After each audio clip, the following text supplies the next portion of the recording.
the man, that is Daniel Chaya, aka God Papa the Greatest family. All right, this is a special content designed for our audience who do not understand the Twi language.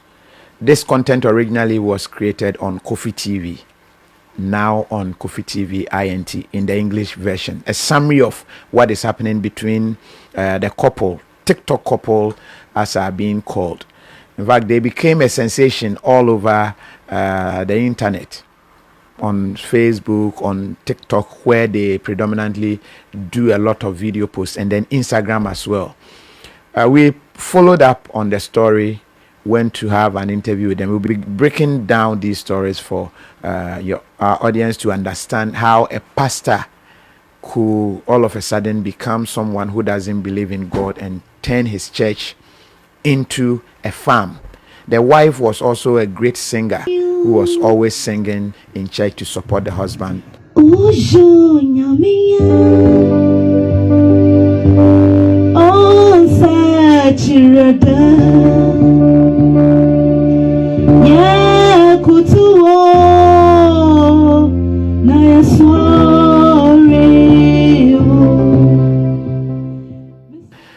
What exactly happened? But this is an update.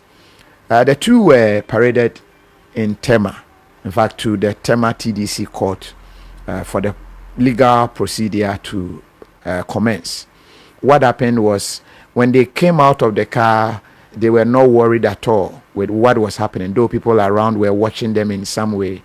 The couple, Mr. and Mrs. Chaya, the man is Daniel Chaya, the wife is Joycelyn Chaya. But on social media, we have God Papa the Greatest, that is Daniel Chaya, the pastor, and the wife Joycelyn, also calling herself Empress Lupita, who is now known to be the best recipe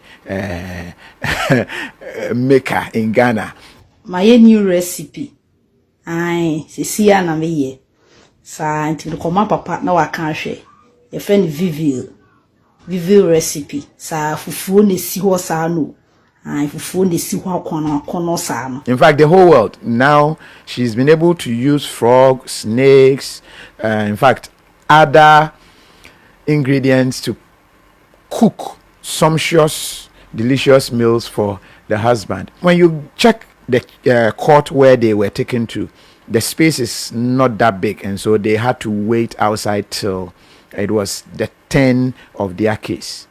So when it got to their 10, but before then, passers-by and onlookers could see them chatting, not worried. I know some of my audience are worried. They will be asking, how are they feeling? How are they taking it? They've been taken from the comfort of their home to the police cell. How are they living? I can tell you they are fine.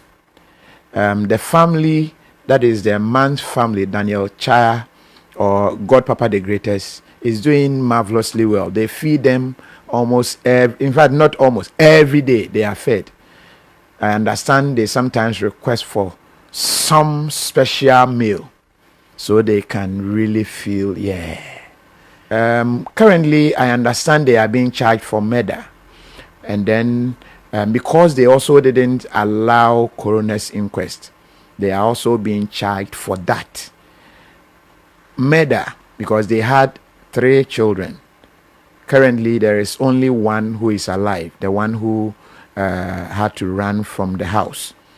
According to the confessions of God Papa and Empress, they really admitted that the children are dead. But we are being told Empress and God Papa prayed fervently to the Lord and the body vanished. That is a spiritual matter. How we are going to deal with that in the law court, time will tell. But as it stands now, they've been remanded, and we'll be giving you an update on how this story progresses. So just a quick recap. The man is a pastor. He was a very powerful man of God, started from the Church of Pentecost, had his own church, got married. The wife, who admitted in one of our interviews that she wasn't a Christian and was a club girl, admittedly said she was able to convert the husband to her side. That is where she feels there is fun. From our follow-up interviews, the man, that is Daniel Chaya, aka God Papa the Greatest family, admitted that they were not even in support of the marriage, and so went to the lady in question's hometown, which is New Koforidua, went with the purpose of dissolving the marriage, but that was not possible. The two came together, got married. They were having a congregation, had their church. Before the family could say Jack, the two of them had dreadlocks, had cowrie and other things as a form of dressing. When they were questioned, it came out that they no longer believed in fact, they no longer believe in Jesus. According to them, Jesus had let them down. Their children have died when they were religiously following him. And so they decided to convert their church into a farm. They have maize, they have tomato. In fact, it's a mixture, a multi-crop farm. That is what they live on now. The wife also took us to her farm, which is also a maize farm. So that is how they live. So social media, TikTok specifically, they did videos and people saw their videos.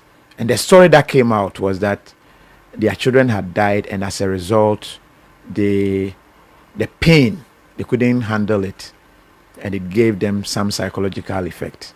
So we took it upon ourselves to verify if that was the case and to see if we could get them some psychological help. It was then that the true story unfolded. We shall be giving you the true story in the English language for our new audiences to be able to appreciate. So for now, the update on that matter is that the police came in. They were taken to the police custody.